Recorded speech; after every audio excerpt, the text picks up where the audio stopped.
In Chicago, the third largest city in the United States, stands an old and eerie place known as the Congress Plaza Hotel.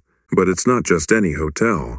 Within its walls lies a room shrouded in mystery and terror, Room 441. Guests who've entered Room 441 have either returned, utterly changed, or never returned at all. Strangely enough, our booking was confirmed for that very same room. And what happened to us inside will send chills down your spine. But before we begin this terrifying tale, we have just one small request.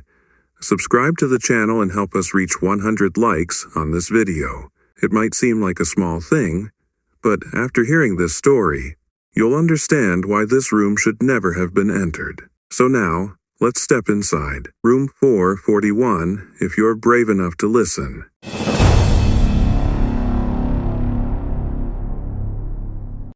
The rain hit Michigan Avenue in crooked sheets as Thomas Rourke stepped out of the cab. His camera bag was soaked before he even reached the revolving doors of the Congress Plaza Hotel. He paused just for a second to look up at the massive stone facade. The windows stared back at him like dead eyes. Inside, the lobby lights flickered. He tightened his grip on his tripod and stepped inside. Name, the receptionist asked, without looking up. Thomas Rourke. One night, a pause. Then a faint click of the keyboard. You're in room 441. Thomas raised an eyebrow. That's the haunted one, right? The receptionist gave a thin, unreadable smile. Only if you believe in that sort of thing. He didn't answer. Room 441. He'd requested it on purpose. It was the room everyone talked about: flickering lights, cold spots, shadows moving where they shouldn't, and one story about a woman who jumped or was pushed from the window decades ago. Thomas wasn't a ghost hunter. He was a documentary filmmaker. This was part of a series called Haunted America, and tonight was the pilot.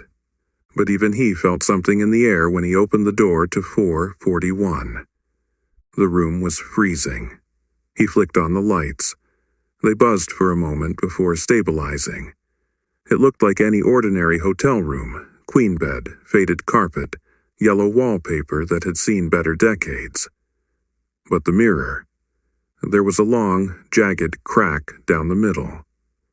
It hadn't shattered, just split, as though something had tried to escape through it. Thomas set up his equipment. Camera on the nightstand. Audio recorder on the desk. EMF reader just for effect on the floor. By 10:42 p.m. he was ready. He hit record. This is Thomas Rourke. Room 441. Congress Plaza Hotel. No edits, no cuts, just the truth. He sat on the edge of the bed and stared into the camera.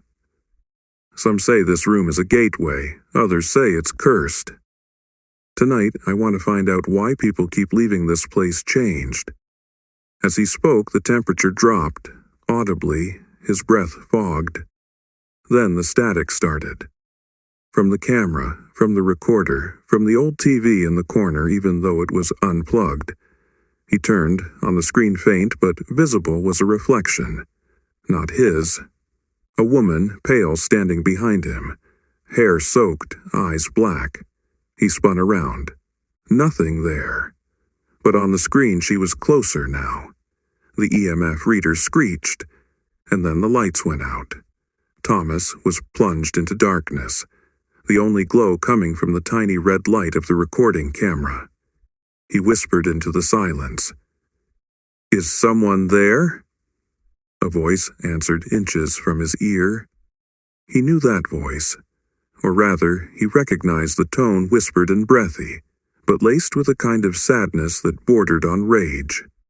He turned sharply, flashlight in hand, the beam cutting across the room in stuttering arcs. The TV screen was dark now.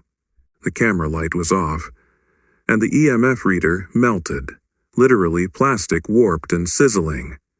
Thomas's breath came fast, shallow. His fingers fumbled for his phone to use the flashlight. 3:12 a.m. The moment he switched the light on, he heard it, scratching in the walls.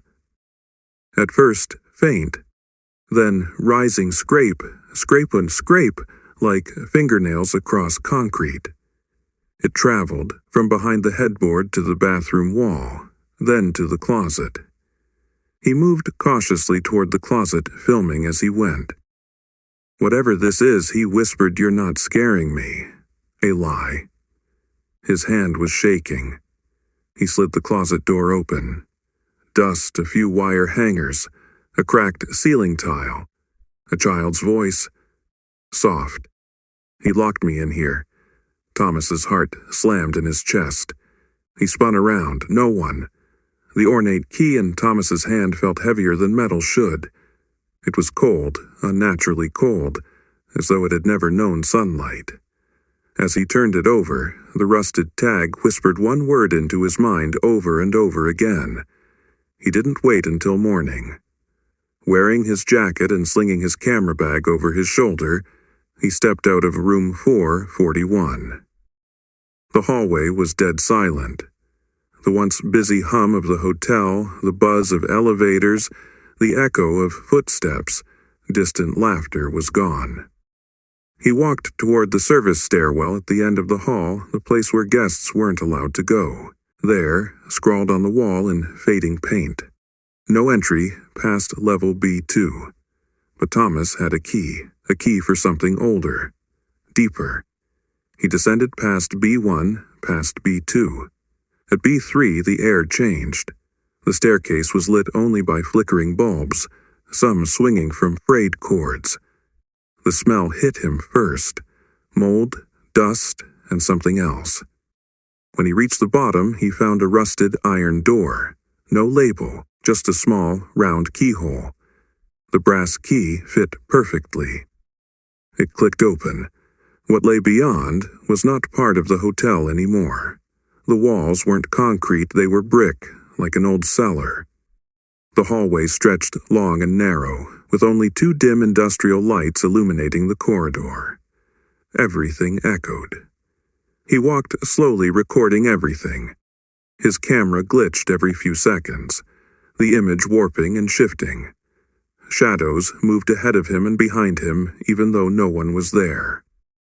A wheelchair squeaking on tile, faint somewhere down the hallway. He turned a corner and froze. At the end of the hallway, sitting in the middle of a large empty room, was an old metal wheelchair. Dust covered, facing the wall. As he approached, he noticed drag marks on the floor like it had been moved recently. He circled it slowly, heart pounding. It rolled backward on its own. Just a few inches enough to make him drop the camera. When he picked it up, the lens was cracked. Still recording, but glitching badly. He caught something in the corner of the frame. A tall shadow, towering thin, motionless, and when Thomas turned, nothing was there. Only a door hidden behind a tattered curtain. Thick wooden bolted shut with a rusted iron latch, and carved into the wood. This is where he brought them. Thomas hesitated only a moment. Then, hands trembling, he unlatched the bolts. The door groaned open. Beyond it, a narrow spiral staircase descending into darkness. As he stepped inside, his phone buzzed just once. No caller ID, one new message. He opened it. A grainy photo taken from behind. Standing in front of this exact door, and a caption below. The staircase spiraled into blackness too dark for even his flashlight to pierce fully. The steps groaned with age, and the air grew colder with each descent. Not like winter cold, but a dead, wet chill, like a tomb. Thomas counted the steps. Then his foot hit concrete. He was underground, deep underground. The narrow tunnel ahead looked less like a hotel basement and more like something abandoned by time brick walls bleeding with water stains, and overhead pipes clanking as if something were still alive in them. He followed the passage. Soon, doors began to appear small, rusted metal doors spaced every 20 feet. Each had a number, and scratch marks, dozens of them, human-sized, clawed into the metal. He stopped at door 3, the only one slightly ajar. A horrible stench seeped out, damp and metallic. Inside, a small padded cell, walls torn and shredded. In the corner lay a doll, its porcelain face cracked, eyes painted wide in terror. Its dress was soaked in something dark, and on the ceiling, scrawled in dried black, "He never left." Thomas backed away, breath catching. Door 2 shook violently, then door 1, then back to door 5. Something was moving in the rooms, trapped or pretending to be. Down the corridor, deeper into the forgotten level, until the doors stopped.